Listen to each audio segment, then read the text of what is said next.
Mark Rutan is a rather accomplished boat builder who's been working out of the same workshop in British Columbia, Canada for over 25 years. Ironically, he calls himself the Nomad Boat Builder. I, on the other hand, am still working on my first boat and moving it for the second time. To prepare for the move, I reinforced the strongback and the boat in 4 different ways.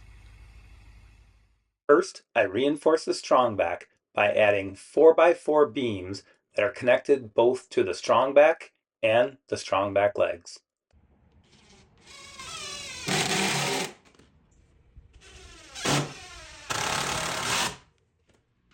Second, I add 2.5-inch silicone bronze screws to the connection points of the shear clamp and the chines to each of the frames. Third, I add wooden fillets to reinforce the connection between the stringers and the frames and the keel and the frames. And finally, I permanently attach the transom skin to the transom, the keel, and the stringers.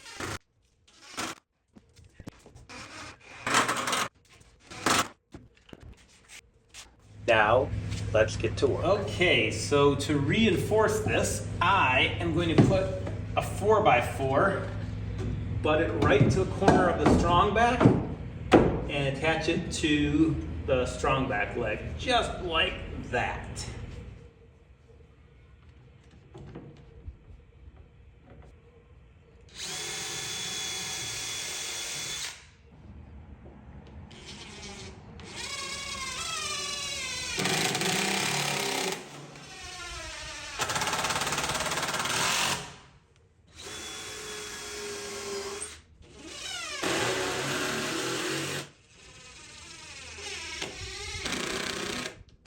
Second, I reinforce the connection between the chines and the top chine rail and into each of the frames with 2.5-inch silicone bronze screws. I drill a pilot hole slightly smaller than the diameter and the length of each screw. Then I drill a shallow, wider hole to countersink the head of the screw.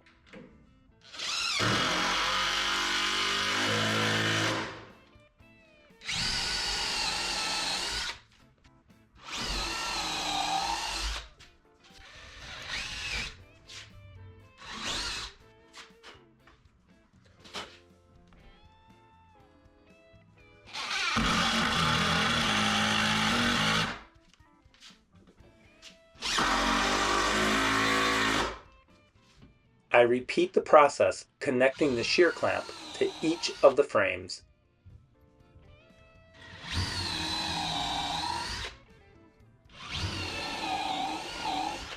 I added screw lube to each of the screws. A better method would have been to pot the screws with epoxy, as Dan Lee had done.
To make the frame to stringer supports, I first split a 1 3/4-inch square beam diagonally at a 45-degree angle.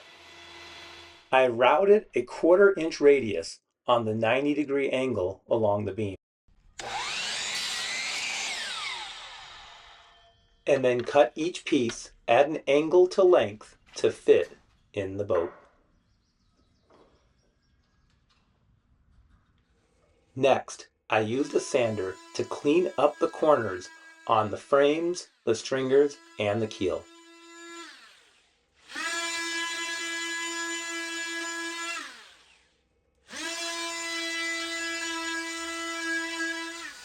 I temporarily dry fit the wooden fillets with a screw.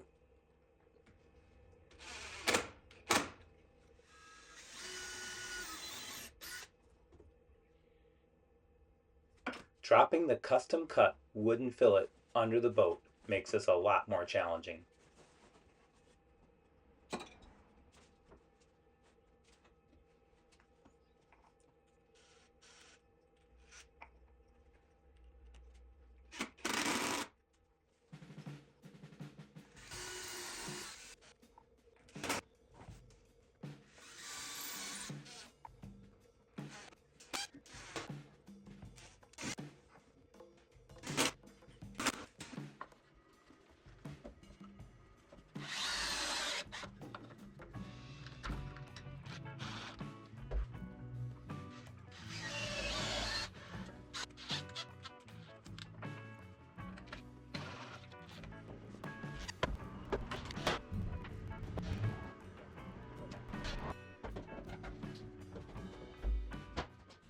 I wet each bonding surface with unthickened epoxy.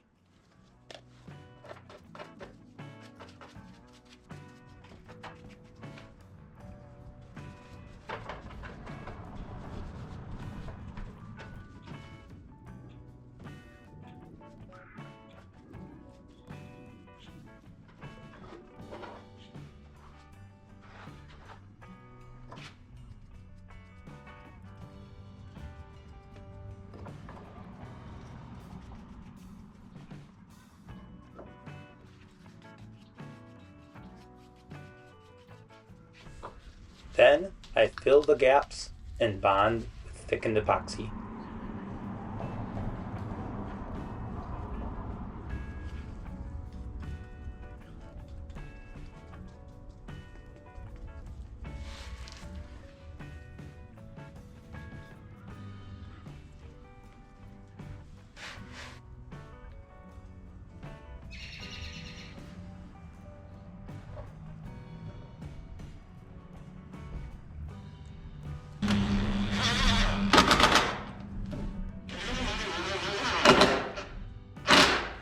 Note that I replaced these screws with silicone bronze screws.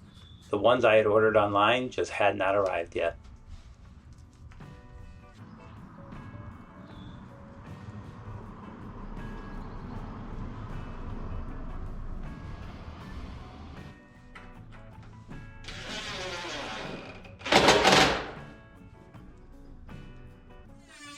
To attach the transom skin, we first have to cut off all the top side battens, shear clamps, and chines flat to the transom frame.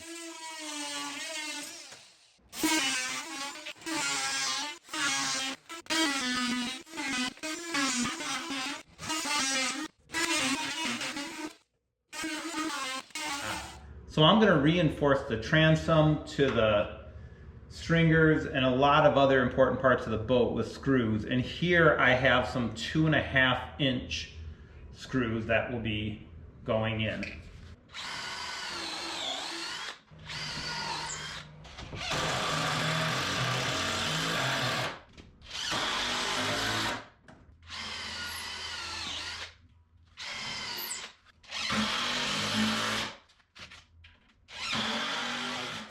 Okay, so I've sanded down and made all of this smooth. And now what I want to do is put on the transom skin. Couple things to note is I'm going to use, I think it's called the 207 hardener, so I don't have any amine blush on this.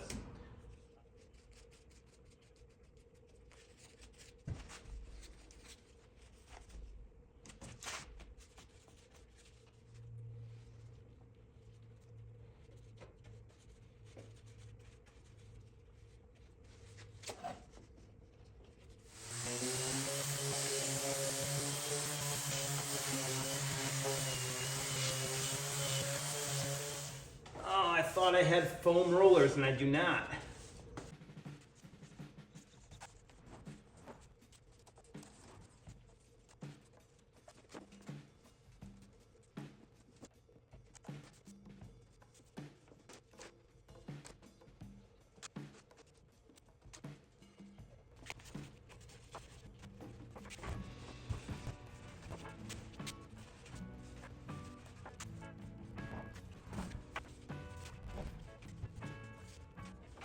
notice that there will be a gap between some of the transom beams and the transom skin.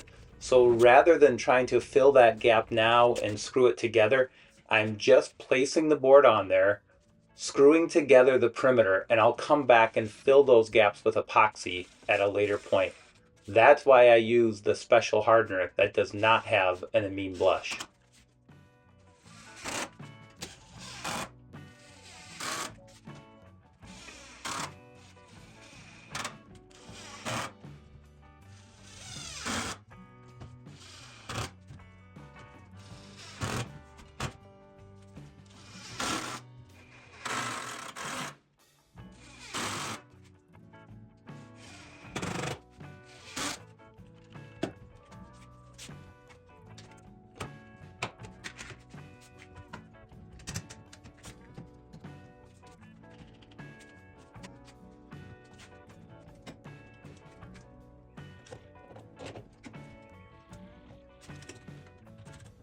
That'll do it for this episode. Let's take a look at the transom skin and the entire boat frame, ready to be moved. Till next time, cheers.